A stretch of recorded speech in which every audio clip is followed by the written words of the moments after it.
Welcome to the Hall of Fame in Education.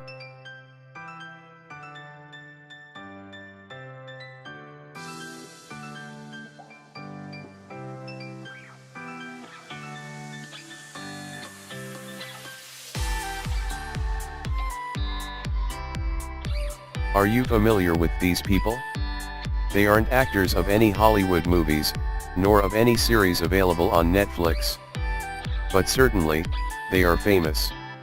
They are prominent in the field of education, and if you are an educator, you've surely encountered them. In this video, you will get to know better the educational theorists and their theories. First on the list is Jean Piaget. Jean Piaget is a Swiss psychologist who proposed the cognitive development theory. Piaget's theory of cognitive development explains how a child constructs a mental model of the world. He disagreed with the idea that intelligence was a fixed trait, and regarded cognitive development as a process which occurs due to biological maturation and interaction with the environment. There are three basic components to Piaget's cognitive theory. First is the schema. Schemas refer to building blocks of knowledge. Second is the adaptation processes which enable the transition from one stage to another. This includes the equilibrium, assimilation, and accommodation. Third is the stages of cognitive development. There are 4 stages of cognitive development. Sensoromotor stage, from birth to 2 years. Pre-operational stage, at ages 2 to 7. Concrete operational stage, at ages 7 to 11. And formal operational stage, at ages 12 and up. Let's discuss briefly each stage of cognitive development. First is the sensoromotor stage. The main achievement during this stage is object permanence, knowing that an object still exists even if it is hidden. It requires the ability to form a mental representation of the object. Second is the preoperational stage. During this stage, young children can think about things symbolically. This is the ability to make one thing, a word or an object, stand for something other than itself. Thinking is still egocentric and the infant has difficulty taking the viewpoint of others. Third is the concrete operational stage. Piaget considered the concrete stage a major turning point in the child's cognitive development because it marks the beginning of logical or operational thought. Children can conserve number, mass, and weight. And the fourth stage is the formal operational stage.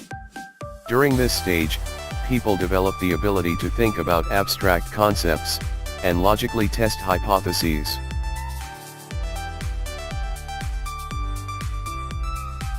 Another famous theorist is Lev Vygotsky.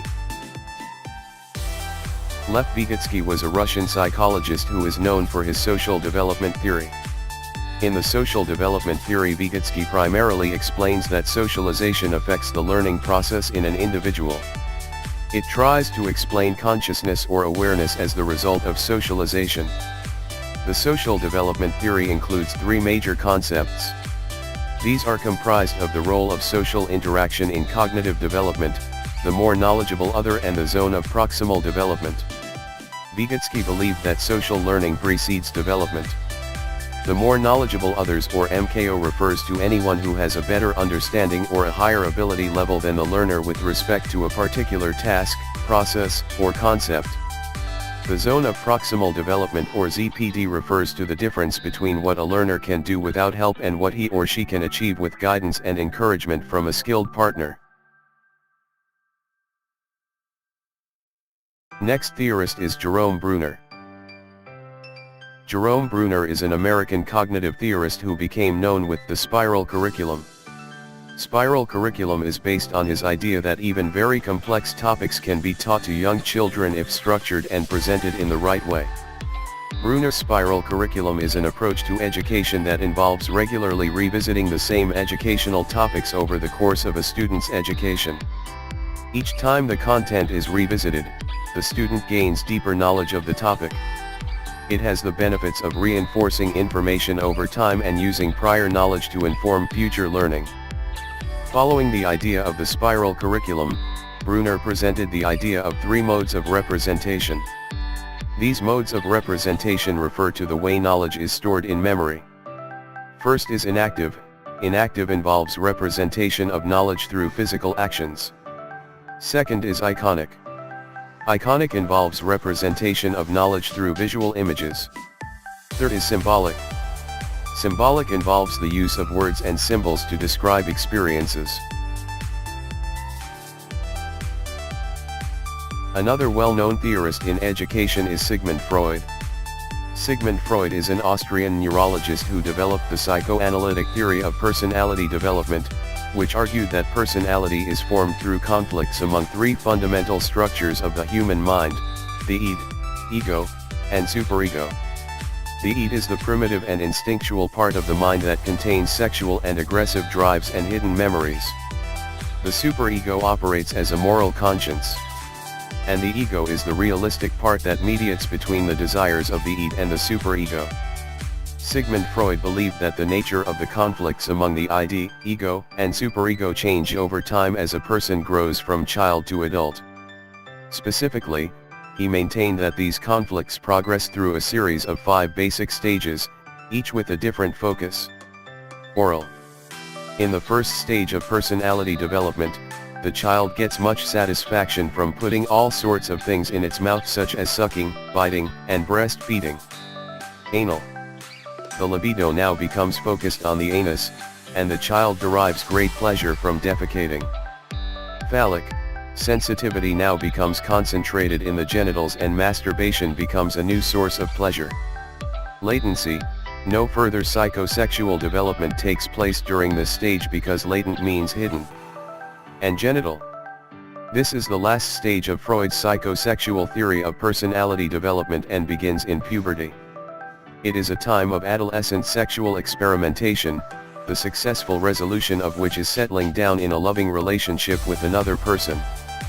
Freud called his idea the psychosexual theory of development, with each psychosexual stage directly related to a different physical center of pleasure. Another prominent theorist is Benjamin Samuel Bloom. Benjamin Samuel Bloom was an American educational psychologist who first proposed the theory of mastery learning. Mastery learning suggests that the focus of instruction should be the time required for different students to learn the same material. The key elements in mastery learning are: 1. Clearly specifying what is to be learned and how it will be evaluated. 2. Allowing students to learn at their own pace. 3. Assessing student progress and providing appropriate feedback or remediation. And 4. Testing that final learning criterion has been achieved. Bloom also proposed 3 domains of learning. The domains of learning are categorized as cognitive, affective, and psychomotor. Cognitive domain refers to the mental skills. Affective domain refers to the growth in feelings or emotional areas. Psychomotor domain refers to manual or physical skills. Benjamin Bloom also made contributions to the classification of educational objectives. He proposed the Bloom's taxonomy, which is a classification of the different objectives and skills that educators set for their students. It was created to promote higher forms of thinking in education, such as analyzing and evaluating concepts, processes, procedures, and principles, rather than just remembering facts. Bloom's taxonomy consists 6 categories: knowledge, comprehension, application, analysis, synthesis, and evaluation. Next theorist is Howard Gardner. Howard Gardner is an American developmental psychologist who proposed the theory of multiple intelligences. The multiple intelligences theory differentiates human intelligence into specific modalities, rather than seeing intelligence as dominated by a single general ability. Howard Gardner identified 8 intelligences. Verbal linguistic intelligence, the ability to learn and use language in written and spoken forms to express oneself. Logical mathematical intelligence, the ability to solve problems logically, to solve mathematical problems and to perform scientific investigations. Musical intelligence, having skill in appreciation, composition, and performance of musical patterns, including the ability to recognize tone, pitch, and rhythm. Bodily kinesthetic intelligence, using mental abilities to coordinate body movements to solve problems. Visual spatial intelligence, being able to recognize and use patterns in a wide or confined space. Interpersonal intelligence, the capacity to understand the desires, motivations, and intentions of other people. Intrapersonal intelligence, the capacity to understand your own fears, feelings, and motivations. Naturalistic intelligence, the ability to explore the environment, and learn about other species.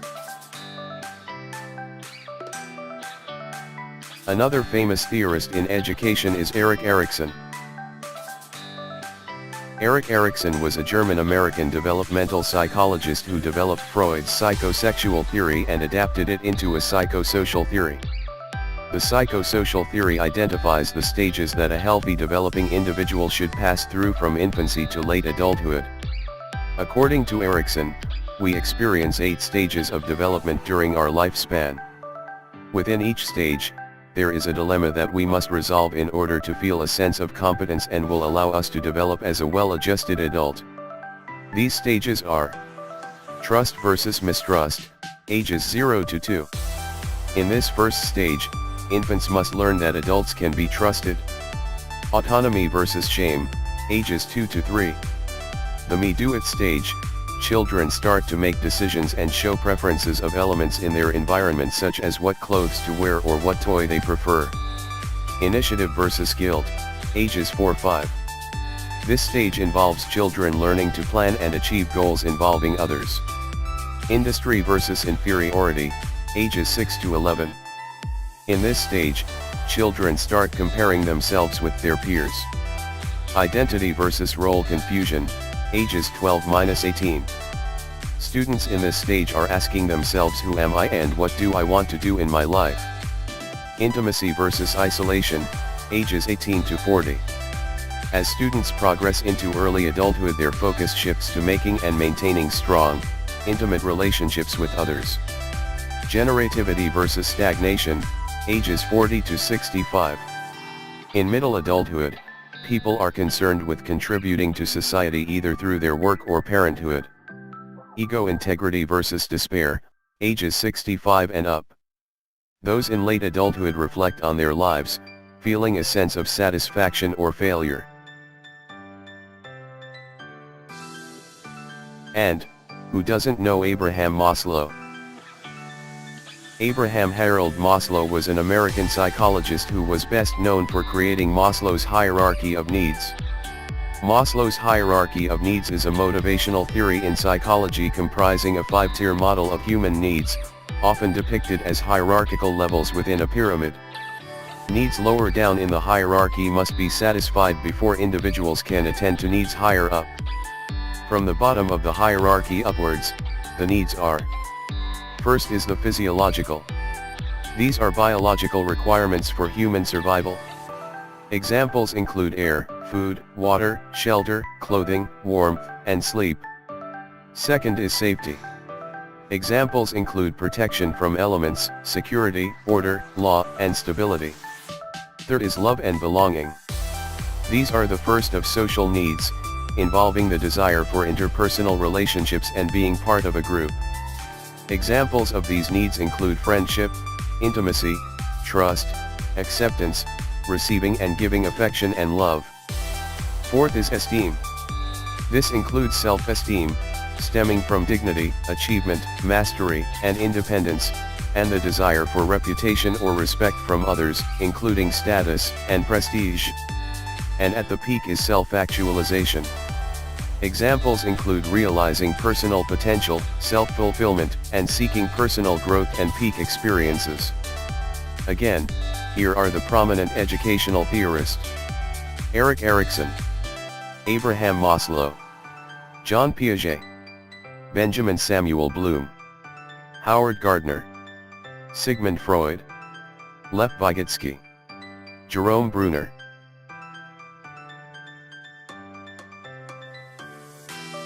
Don't forget to subscribe, like, and hit the notification bell for more free reviewers.